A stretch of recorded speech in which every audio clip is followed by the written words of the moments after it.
nesse salmo, Salmo 39. Eu quero ler junto com vocês, a priori, somente o verso 4 ao verso 7. E assim diz a palavra do Senhor: Senhor, dai-me a conhecer o meu fim e qual é a soma dos meus dias, para que eu reconheça a minha fragilidade. Deste aos meus dias o cumprimento de alguns palmos. A tua presença, o prazo da minha vida, é nada. Na verdade, todo ser humano, por mais firme que esteja, é pura vaidade. De fato, o ser humano passa como uma sombra, em vão se inquieta, amontoa tesouros e não sabe quem ficará com eles. E eu, Senhor, que espero? És tu, ou tu és a minha esperança. Vamos orar a Deus? Pai, fala conosco. Fala conosco nessa noite uma vez mais, através da transmissão e da pregação da tua palavra. Fala com o povo, ó Deus, que talvez tenha chegado aqui nessa noite, nesse templo, ó Deus, um tanto quanto inquieto, desmotivado, abatido. Fala com esse povo, ó Deus, para que eles possam encontrar ânimo e refúgio no Senhor. Também quebra aqueles que aqui se achegaram com soberba, jactância, presunção, para que eles possam lembrar-se de Ti. Nos ajuda a não somente interpretar, mas aplicar esse texto nas nossas vidas, em nome de Jesus. Amém. Eu gostaria de meditar em algumas coisas desses salmos aqui com vocês. Do verso 1 ao verso 4, do verso 1 ao verso 3, eu gostaria que nós meditássemos sobre: Senhor, nos ajuda a conhecer as nossas fragilidades. Porque nós vivemos num universo onde nós precisamos de uma aparência sempre tão sólida e firme, que nós nos esquecemos das nossas próprias fragilidades. Assumimos um papel e um personagem diante do mundo e muitas vezes fica difícil de retirar a estigma desse personagem quando nós estamos nas nossas conversas consigo mesmo ou com Deus. Por isso eu quero meditar nessa primeira parte em Senhor, nos ajuda a conhecer as nossas fragilidades. Do verso 4 a 7, eu quero meditar sobre uma vã aparência, que é justamente a problemática da primeira parte. Quando nós não reconhecemos a nossa fragilidade, logo incorremos em uma vã aparência. Em terceiro, do verso 8 a 11, eu queria ver com vocês que o ser humano é pura vaidade. E por mais firme que esteja, é pura vaidade. E o quarto e último ponto, do verso 12 ao verso 13, encerrando muitas vezes as nossas orações e os nossos lamentos com angústia e tristeza. Nem sempre é assim, nem nos salmos, mas às vezes ocorre, como é o caso do salmo em específico. O tema da nossa pregação é: em vão nos inquietamos. Em vão. Totalmente em vão. Talvez, assim como eu, vocês sabem disso. Nós nos inquietamos de forma vã. Em vão nos inquietamos, corremos de um lado para outro, sem perceber que a vida é um sopro. Em vão nos inquietamos, pois a vida é como um show. E quando menos se espera, as luzes do palco se apagam e as cortinas se fecham rapidamente. Em vão nos inquietamos, pois os homens, por mais ricos que sejam, também morrem, também deixam de existir. Hoje ainda estamos sob o luto da morte de um homem que parece ter percebido a brevidade da vida. Silvio Santos ou Senor Abravanel me ensina mais na sua morte do que na sua vida. E aqui abre aspas para a nota feita pela sua família. Queremos dizer para vocês que muitas vezes ao longo da vida, à medida que o nosso pai ia ficando mais velho, ele ia expressando um desejo com relação à sua partida. partida. Ele pediu para que assim que ele partisse, que o levasse direto para o cemitério e fizéssemos uma cerimônia judaica. Ele pediu para que não explorássemos a sua passagem. Ele gostava de ser celebrado em vida e gostaria de ser lembrado com a alegria que viveu. Esse homem me ensina mais na sua morte porque ele entendeu que a vida é tão breve, que é muito melhor reduzir os nossos esforços e as nossas energias tentando fazer o bem enquanto ainda se estar em vida. Porque depois que partimos, só nos resta agora, para aqueles que são salvos em Cristo Jesus, se alegrar na presença do Pai, ou aqueles que não, aguardarem o juízo final. Diferente de tantos outros que talvez gostaria de honrarias em sua morte, colocasse o seu caixão em um local aberto para que todos ali visitassem, um dos homens, um dos ícones do nosso país, pediu algo simples, algo ordinário. A gente não costuma, a gente ainda não aprendeu a se acostumar com o ordinário. Com isso, ele me ensina que há glória no ordinário. Há glória em ser pessoas simples. Há glória nas coisas simples dessa vida. Também gostaria de compartilhar aqui a glória em tantas outras coisas ordinárias no viver com Deus. A glória na devocional, individual ou em família. A glória nisso. A glória na meditação do texto bíblico ou de uma boa música bíblica. A glória enquanto meditamos nisso. A glória em vir ao culto ou a EBD, nesse local onde nós manifestamos as nossas orações, a nossa adoração ao Senhor. Há nisso muita e muita glória. A glória até em participar das programações, seja ela dos homens, das mulheres, das crianças, dos jovens, a glória nisso. Mas nós nos inquietamos muitas vezes e rejeitamos todas essas coisas. Nós rejeitamos as coisas mais simples e ordinárias na vida, porque em alguma instância nós estamos querendo gravar o nosso nome nos anais da história. Tentando de alguma maneira, correndo de um lado para outro, se inquietando, tentando buscar algo melhor para a nossa família, ou o que quer que seja, e não há nenhum mal nisso. O problema é que nós nos inquietamos, e no fim, lá no nosso interior, nós dizemos assim, tudo depende de nós. Eu gostaria de perguntar para você, o que tem te privado dessas glórias ordinárias que eu acabei de citar? O que é que tem te atrapalhado nessa direção? Eu gostaria de fazer outra pergunta, e talvez essa, provavelmente, nós responderemos no final.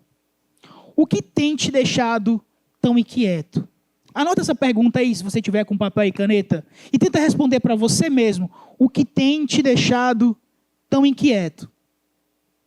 Este salmo é um salmo de lamento de Davi acerca de algumas probabilidades aqui. O texto não crava, mas é uma das possibilidades. Provavelmente uma enfermidade, pode ser que ele esteja passando por uma enfermidade. Uma angústia profunda, é uma probabilidade. Ou um estado ou um espírito deprimido, é outra possibilidade. O problema é que a consequência de uma dessas probabilidades é uma preocupação quanto à brevidade da vida. O seu sofrimento, a sua dor, a sua luta, faz ele questionar Deus até quando será aquilo. Ele quer pelo menos ter uma noção de quanto tempo será aquela dor. Não muito diferente de nós. Nós tentamos indagar Deus, dizendo assim, até quando, Senhor, é isso? Até quando nós passaremos por isso? E eu não sei vocês, mas ao longo dessa caminhada, muitas das coisas que eu ouvi foi um profundo silêncio. Ele simplesmente nos faz passar por esses momentos para nos ensinar um tantão de coisa. Davi anseia em evitar o pecado e aproximar-se de Deus também nesse salmo. Estamos diante de um salmo autobiográfico que demonstra uma certa ligação com livros de sabedoria, tais quais Eclesiastes e o livro de Jó. Alguns versos nos fazem lembrar de Eclesiastes e muitas outras expressões apontam para o livro de Jó. Neste salmo, Davi nos notifica que o seu coração foi tomado de uma profunda tristeza e extrema angústia. Você já se sentiu assim? Entristecido, angustiado, abatido? E se vocês lembrarem, parte dessa angústia, parte dessa tristeza, preste atenção aqui, ó, parte dessa angústia e dessa tristeza é porque vocês dificilmente, raramente se medem por Jesus. Geralmente o que vocês fazem é se medir por outras pessoas. É porque o fulano de tal tem isso e tem aquilo. É porque o fulano de tal, a família do fulano de tal é assim ou assado. É porque o meu primo já se formou em 5 faculdades e eu ainda nem terminei o ensino médio. É porque o Beltrano tem um emprego onde ele ganha 10 salários mínimos e eu mal consigo ganhar um de carteira assinada. Parte das nossas inquietações, parte da nossa angústia, parte da nossa tristeza consigo mesmo ou com outros, não é porque nós estamos nos medindo por Jesus, mas porque estamos colocando os nossos desejos, os nossos feitiços na frente. É por isso que nós precisamos lembrar disso. Senhor, nos ajuda a conhecer a nossa fragilidade. Senhor, nos ajuda a conhecer a nossa fragilidade. Me ajuda, Senhor. E não só perceber, mas clamar ao Senhor. No verso 1, Davi declara haver-se empenhado com máxima prudência para refrear suas aflições, para que nem sequer uma palavra escapasse de seus lábios, que denunciasse nele a mínima impaciência. Eu disse comigo mesmo, guardarei os meus caminhos para não pecar com a língua. Ele se esforça, ele faz ao máximo, ele inclusive faz ao máximo para não fazer a primeira aplicação lá do livro de Lucas, do capítulo 22, do verso 63, não murmurar, não se queixar.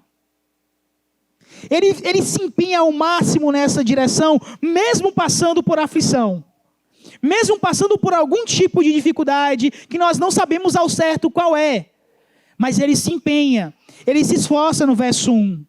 No verso 2, Davi teme que as suas palavras fugissem ao seu controle, quando diz: emudeci em silêncio, calei a respeito do bem, e a minha dor se agravou. Nem sempre quando nós silenciamos, e nem sempre quando nós nos calamos ou não murmuramos, as coisas serão solucionadas. No caso de Davi, a sua dor se agravou.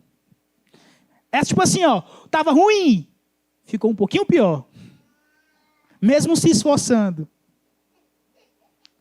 O ardor de suas emoções se inflamou tanto que agora ele se sente um pouco confuso.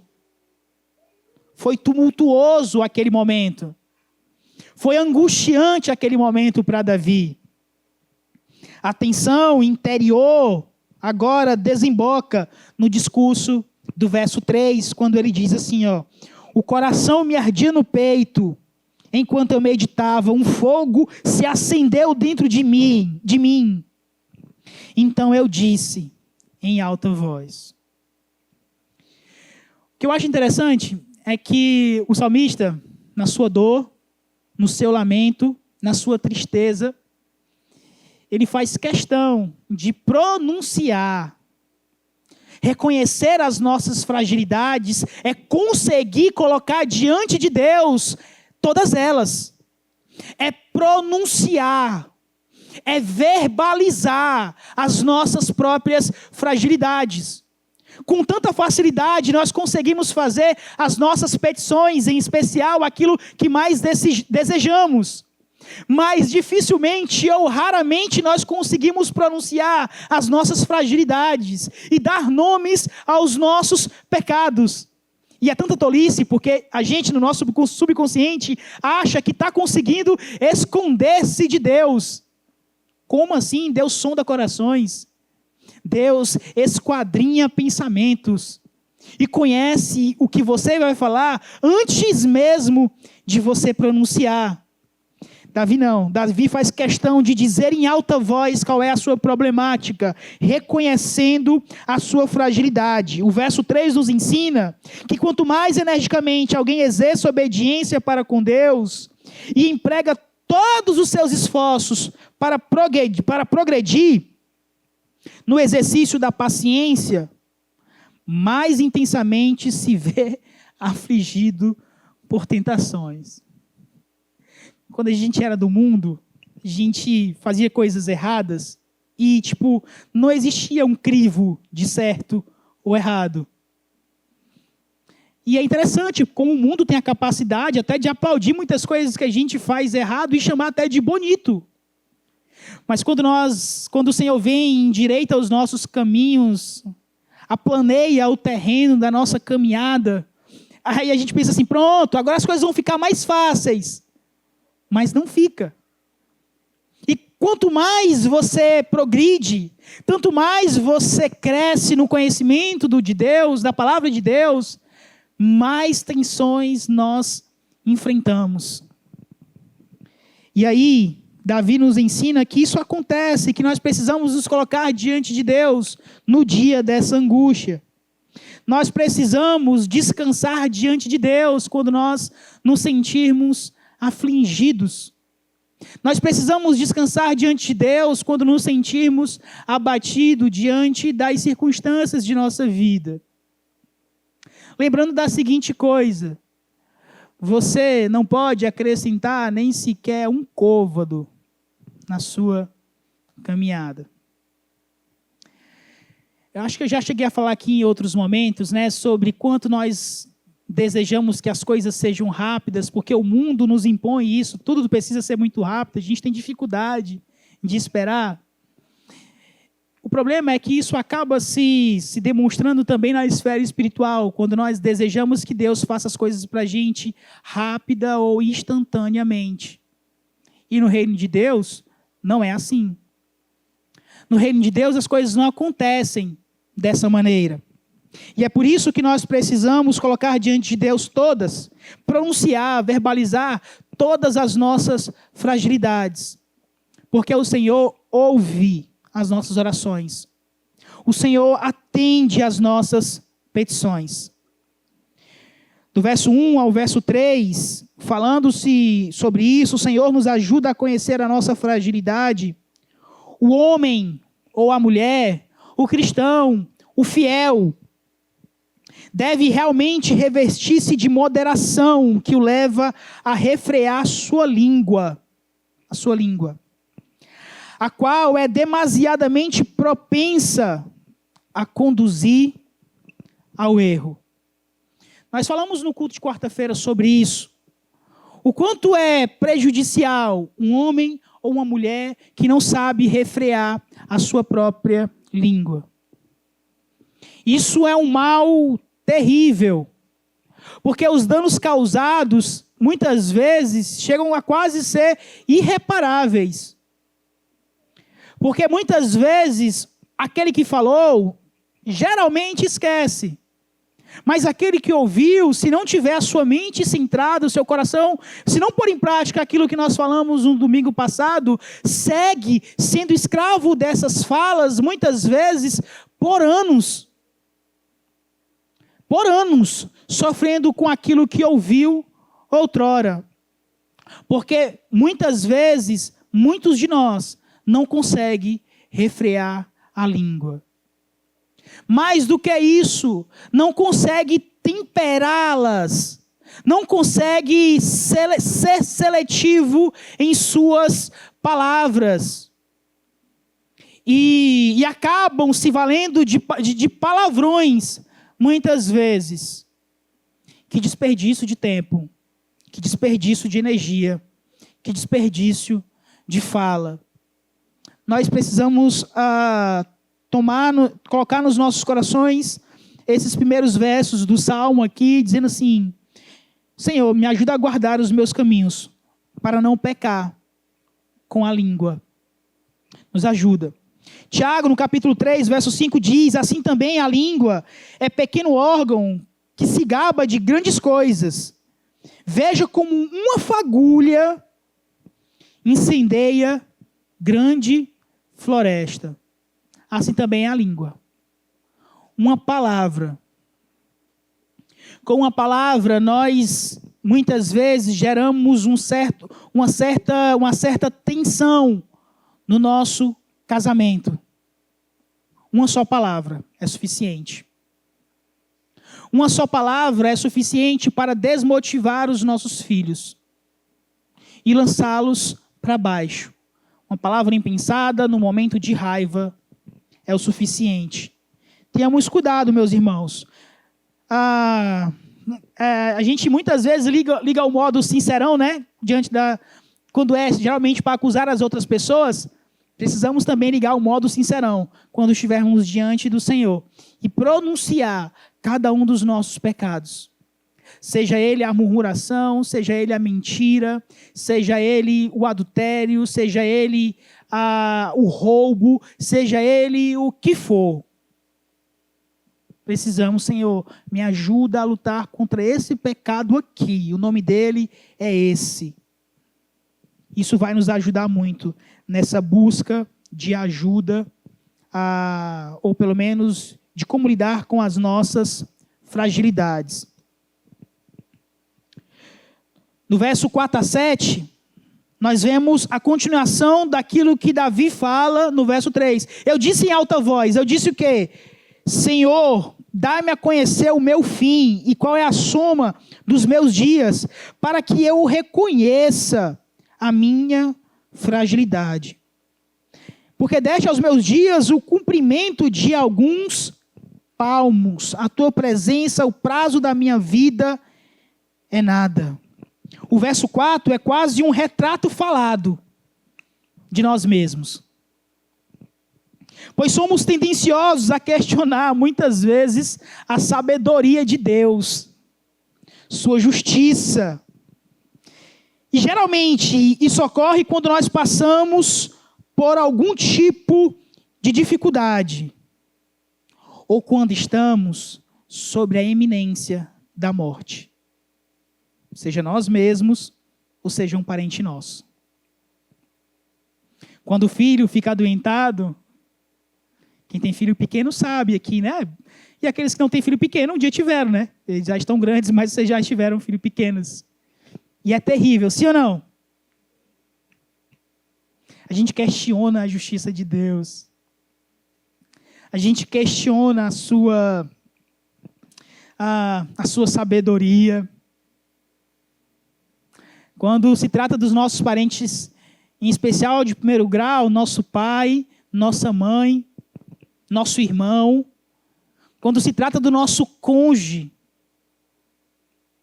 vocês já perceberam que nós somos tomados de um profundo senso, não somente da vontade de estar na presença de Deus, mas também junto com isso vem esses questionamentos sobre a sabedoria e sobre a justiça de Deus.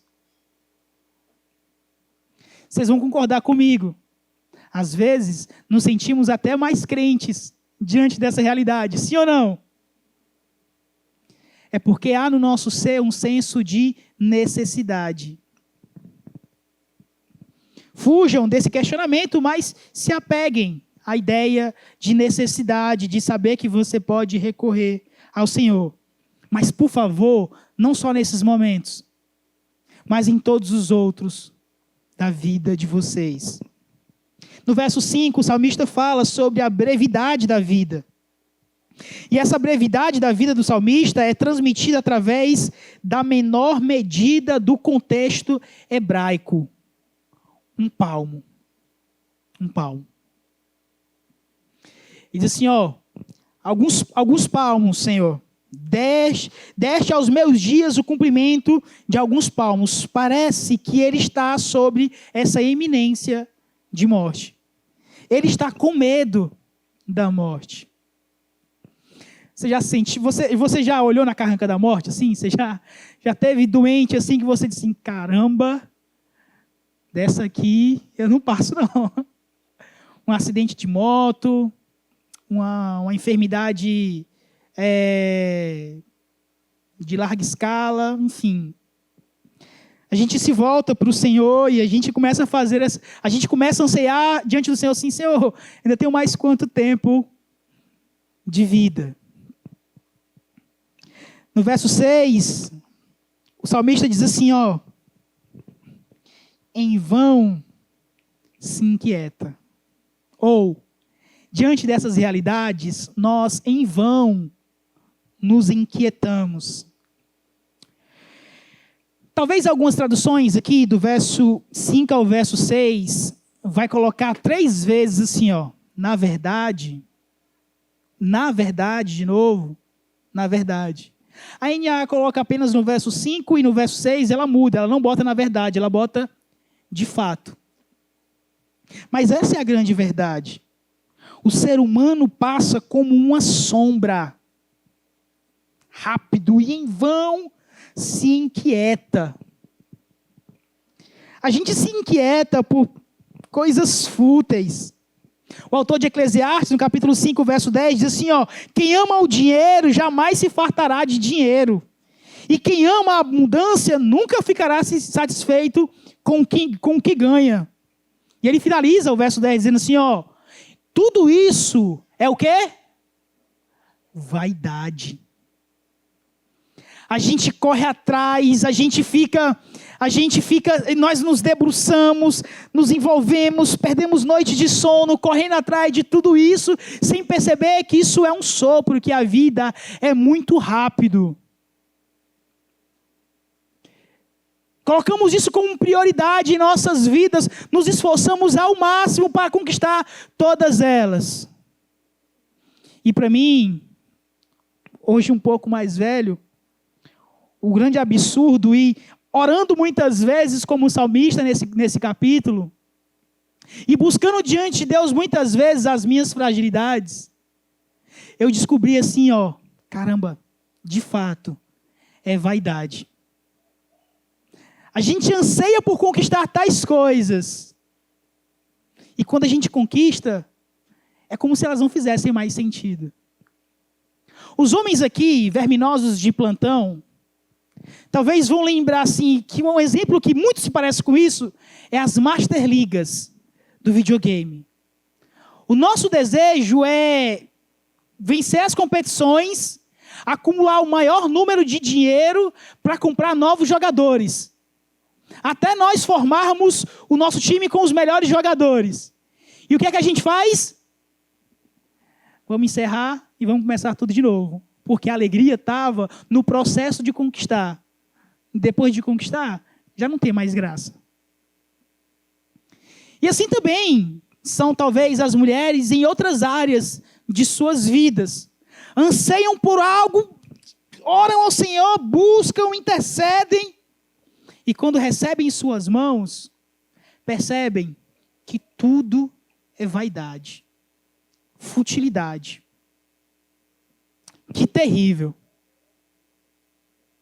E isso seria terrível se nós estivéssemos falando dos homens ímpios. Mas isso se torna mais danoso porque cristãos fazem isso. Cristãos fazem isso.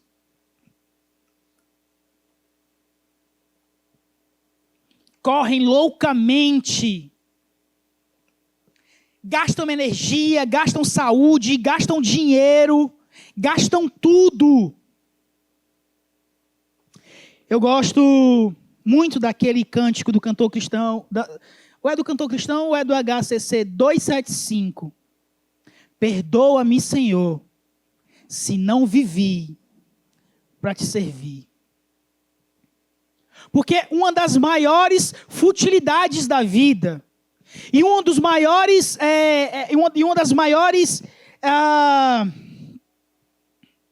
dos maiores desgastes ou gastos desnecessários da vida é viver uma vida restrita a esse mundo.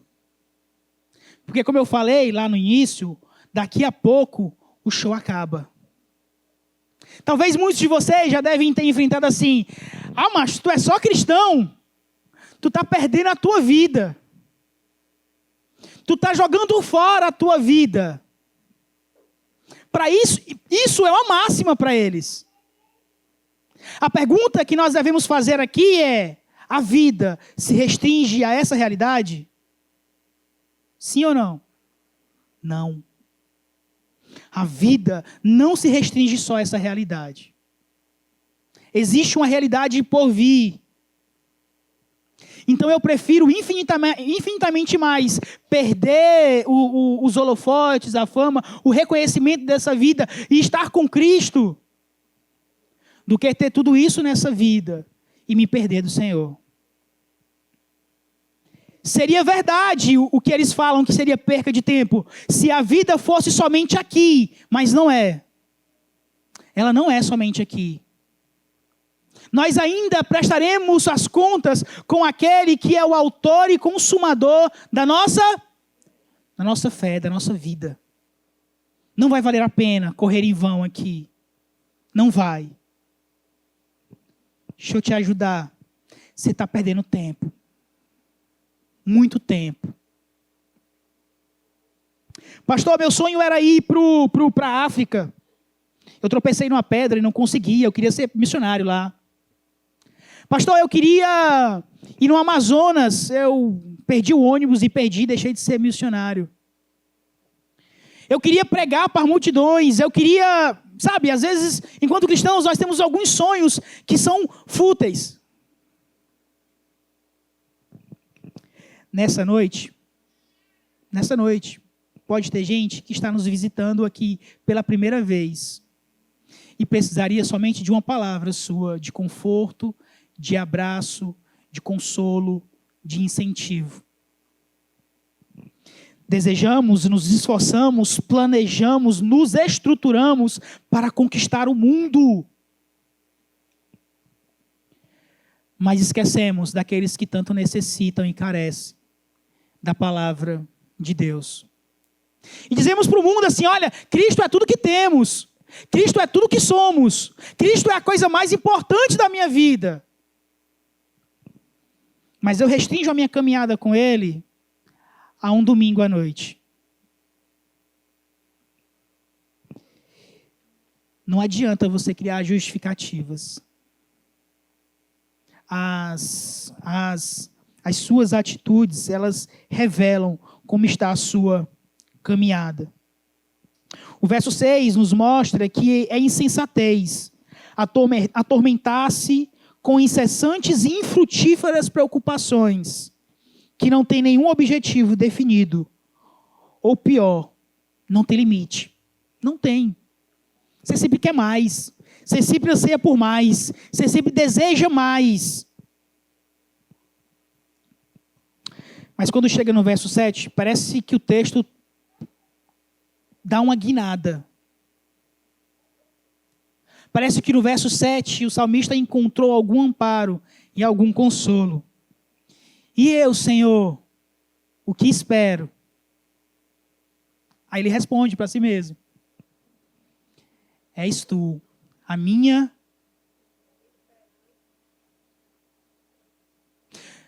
Eu acredito que muitos de vocês já chegaram nessa situação assim. E agora, Deus, eu só tenho o Senhor. E eu sempre digo, vocês chegaram num ponto que Deus queria que vocês chegassem. Porque de fato só temos Ele. Podemos aprender nesta passagem que ninguém olha para Deus como um propósito de depender dEle. Muitas vezes as pessoas agem com barganha com Deus. E quão tolo e quão insensato é essa vida. Querem isso, querem cura, querem bênçãos, querem prosperar, querem tudo. mas não querem Deus. Não querem se deleitar em sua presença. Não querem depender dele. Em nossa sociedade, esperar não é uma virtude. Esperar é a marca dos fracos. É a marca dos que não sabem, é a marca dos que não são proativos. Dificilmente a gente quer depender dele e dificilmente a gente quer repousar nele. Enquanto não sentir a sua fragilidade pessoal, você que está aqui nessa noite, eu tenho lhe dizer que provavelmente você vai ser reduzido a nada. Até você poder repetir o verso 7 assim: e eu, Senhor, o que espero? E responder para si mesmo: Tu és a minha esperança. Qualquer coisa fora disso, como é o tema aqui desse ponto, é vã aparência. Você pode mostrar, dizer que faz isso, que faz aquilo outro e tal. Vã aparência. Vale de nada. Mas quando você chegar...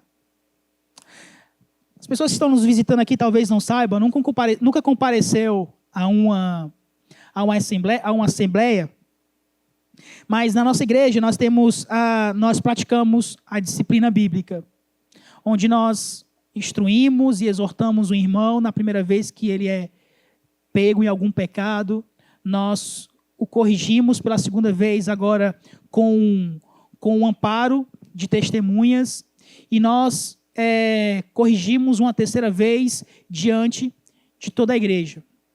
Geralmente, quando isso ocorre, pessoas que estão se aproximando da igreja se assustam com esse tipo de atitude, com esse tipo de decisão.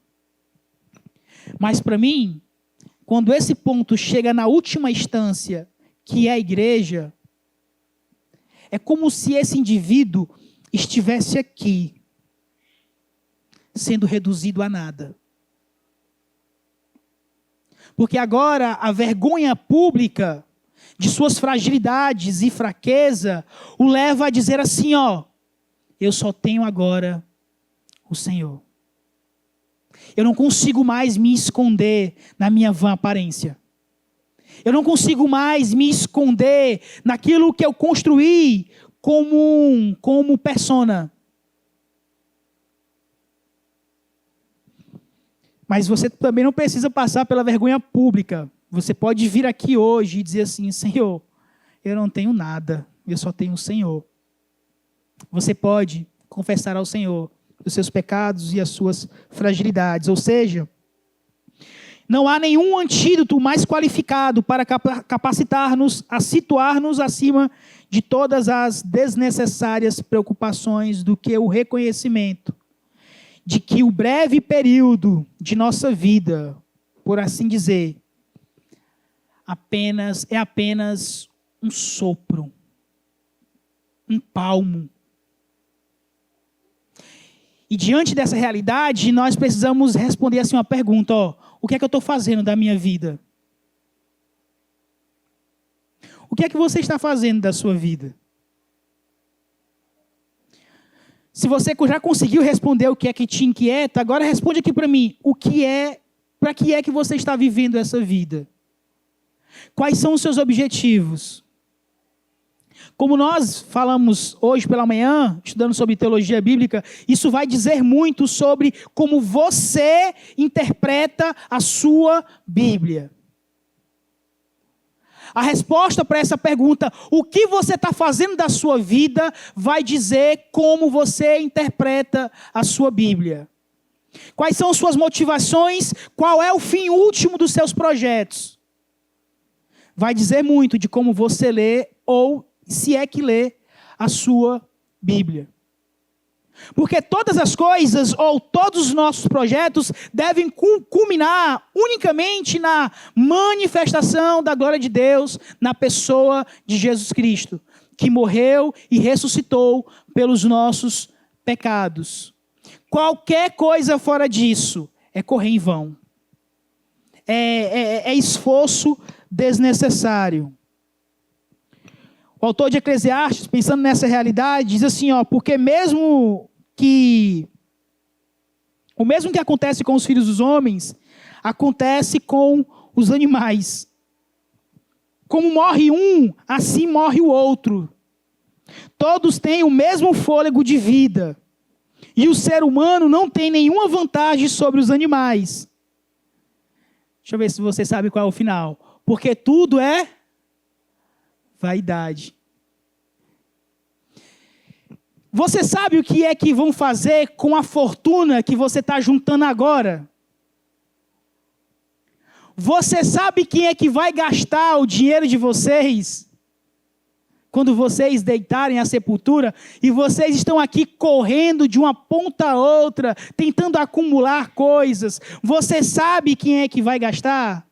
Você sabe quem é que vai ficar com tudo isso? E vocês aqui, e muitas vezes aqui, nós estamos aqui tentando acumular coisas. Que tolice. Isso é uma vã aparência. Porque o ser humano, de acordo com o verso 8 a 11, agora é pura vaidade. Pura vaidade. Se vocês não conseguiram responder a pergunta que eu acabei de fazer, o que nós estamos fazendo com a nossa vida, de forma plausível ou de acordo com a palavra de Deus, nós agora estamos diante de uma realidade triste. Cristo tem sido traído mais pelos seus amigos do que pelos seus inimigos.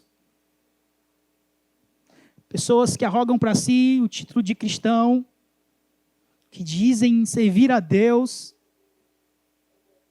muitas vezes não estão fazendo isso de forma direta e objetiva, planejada e intencionalmente.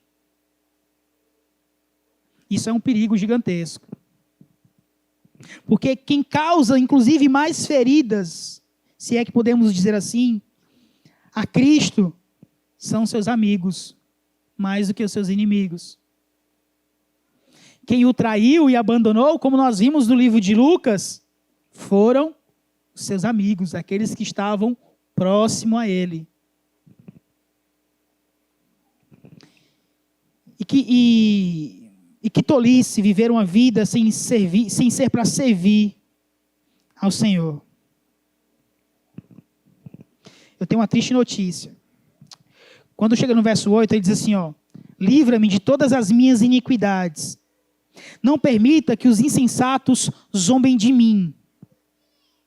Emudeço, conforme o verso 1, não abro os lábios, porque tu fizeste isso. Tira de sobre mim o teu flagelo. Pelo golpe de tua mão estou perecendo. Ele sabe que tudo isso está sendo orquestrado pelo próprio Senhor. E aí no verso 11 ele diz assim, quando castigas alguém com repreensões por causa do pecado, destrói nele como traça o que tem de precioso. Se a primeira pergunta era o que nós estamos fazendo com a nossa vida, a outra agora é o que é que você tem de mais precioso? Não é sempre, mas às vezes ele toca nisso.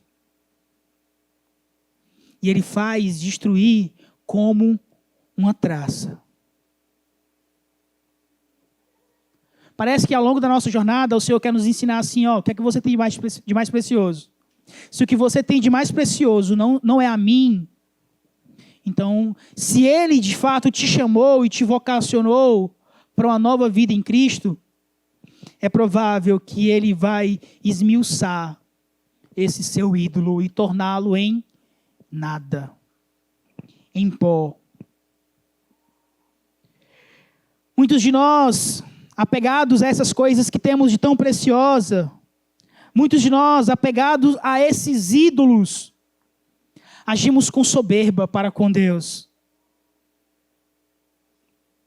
Clamávamos por tanta coisa, e sequer nos voltamos para agradecê-lo por tudo quanto Ele tem nos concedido. Por isso, Agostinho diria, Senhor, de todas as coisas que me deste, dá-me também um coração grato para que eu me lembre de ti. E se isso não tem ocorrido, é muito provável que ele vai fazer isso. Ele vai destruir todos eles como a traça, o que tem de precioso, para que vocês se voltem para ele, para que vocês deixem de lado a soberba, para que vocês deixem de lado a presunção de achar que podem trilhar uma vida sem Deus. Talvez muitos de vocês, se eu desse o microfone aqui para vocês, vocês contariam algum tipo de testemunho, tipo assim, eu me converti com tantos anos, e aí um dia eu deixei a casa do Senhor, eu andei em outros arraiais, eu passei por algumas dificuldades, e o Senhor me chamou até aqui novamente. Fazendo isso, retirando aquilo, me fez passar por alguma aflição, alguma enfermidade, alguma dor, alguma coisa. Talvez muitos de vocês teriam um testemunho ou um enredo muito parecido com esse. Ou talvez você nessa noite já se achegou aqui justamente por estar passando por esse tipo de situação. E eu louvo ao Senhor até por isso, porque Ele faz essas coisas acontecer.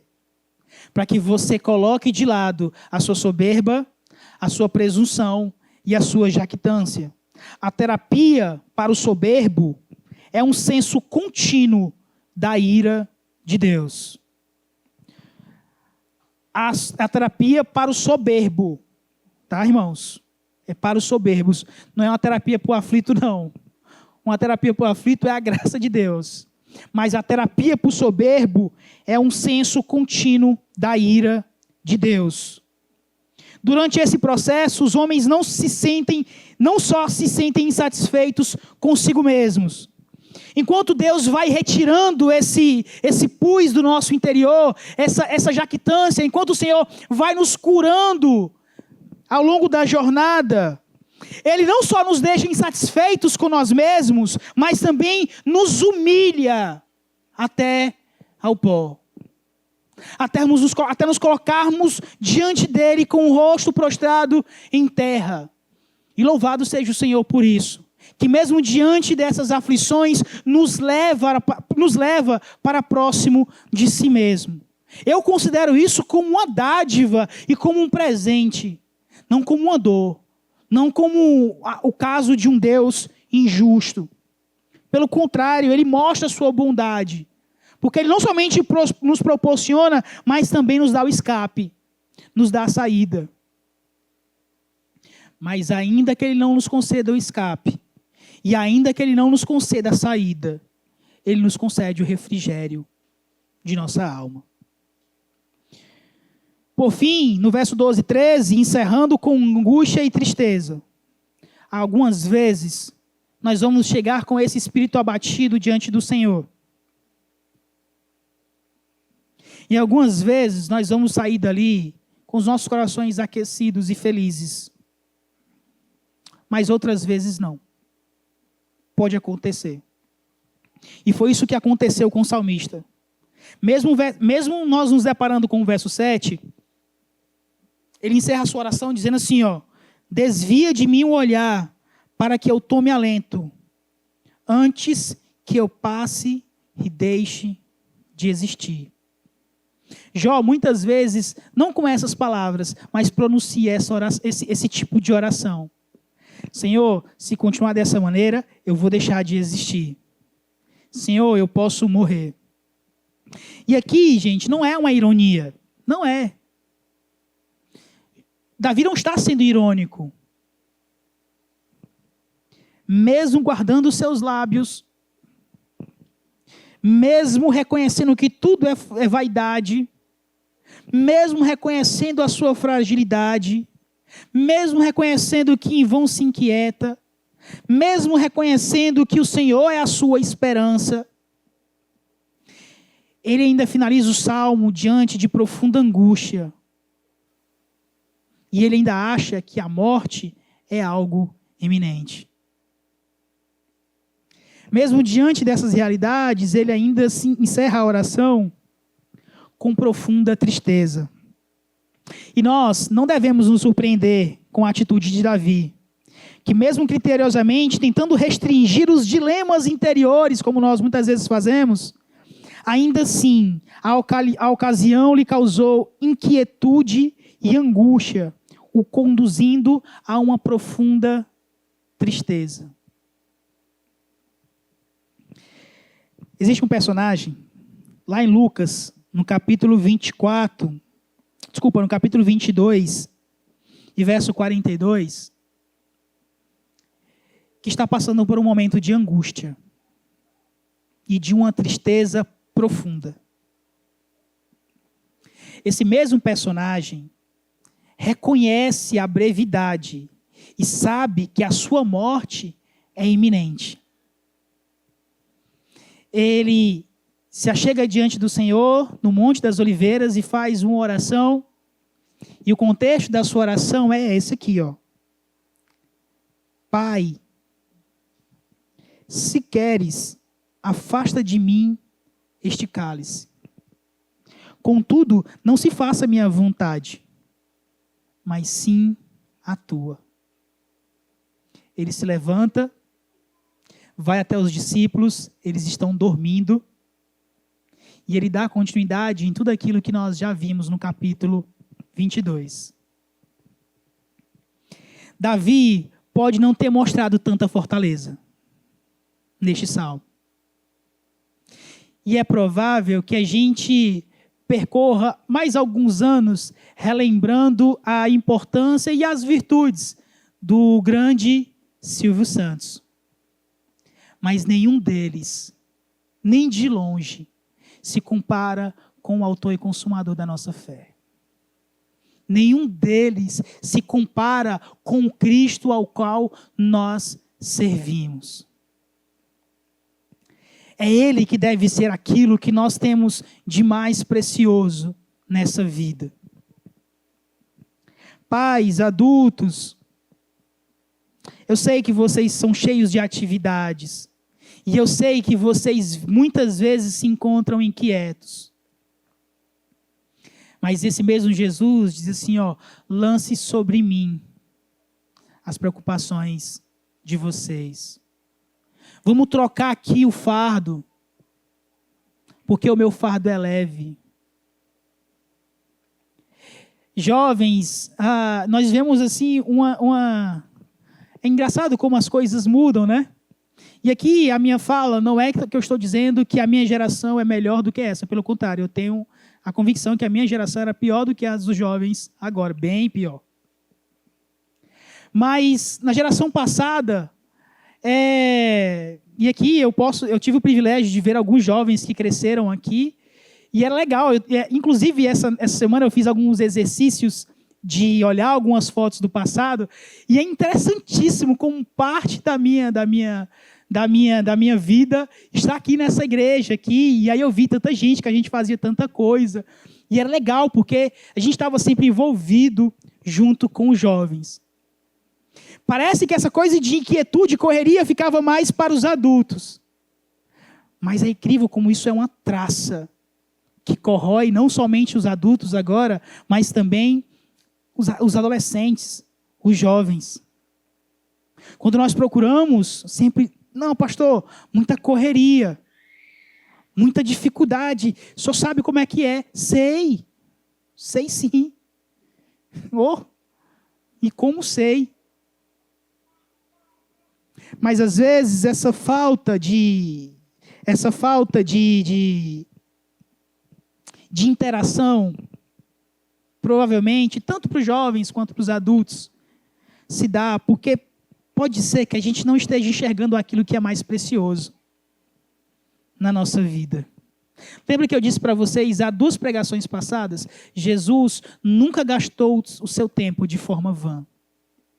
Jesus nunca pronunciou uma palavra desnecessária. Não é falta de tempo. Talvez é falta de prioridade. Eu espero no Senhor que Ele, como a traça, não corroa aquilo que você tem de mais precioso. Mas que antes disso, você se volte para Ele, dizendo assim, ó, Senhor, está aqui o que eu tenho de mais precioso. Seu trabalho é algo que você tem hoje de mais precioso, coloque diante de Deus para que a partir disso você possa glorificá-lo. O seu cônjuge é aquilo que você tem de mais precioso, então coloque diante de Deus a vida do seu cônjuge. O seu filho é aquilo que você tem de mais precioso, coloque diante de Deus o seu filho, para que por intermédio da criação, do cuidado do seu filho, você possa glorificar a Deus. Só não gastem a vida de vocês de forma desnecessária. E aí eu quero finalizar com 2 aplicações. A primeira dela, que inclusive está lá no início. O que tem inquietado vocês?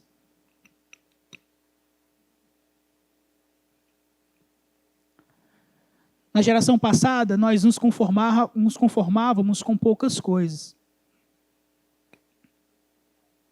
E é incrível como uma coisa que é regalia numa geração, se torna obrigação na outra.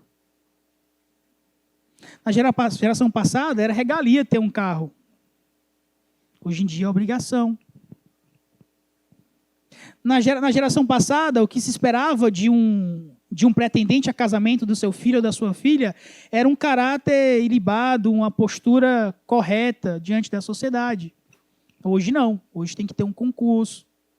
Hoje, de preferência, já tem que estar ganhando 5 mil para casar, porque senão não vai casar com o meu filho ou com a minha filha. Na geração passada, possuir uma máquina de lavar, gente do céu, era regalia monstruosa, meu amigo. Nessa geração, já não é uma obrigação. Vamos casar, até a máquina de lavar tem não, então vamos adiar mais 5 meses o casamento. Até a gente comprar uma máquina de lavar. É obrigação. O que era regalia na geração passada se torna obrigação na próxima. O que é que tem inquietado vocês? Ouça o que Tiago diz. Escutem, agora vocês que dizem. Hoje ou amanhã iremos para a cidade tal e lá passaremos 1 ano. E faremos negócios e teremos lucros. Vocês não sabem o que acontecerá amanhã. O que é a vida de vocês?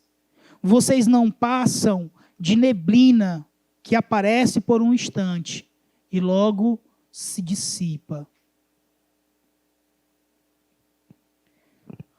O que tem inquietado vocês, ou como vocês têm gastado a vida de vocês, ou o que vocês têm de mais precioso, mostram como vocês leem a Bíblia de vocês.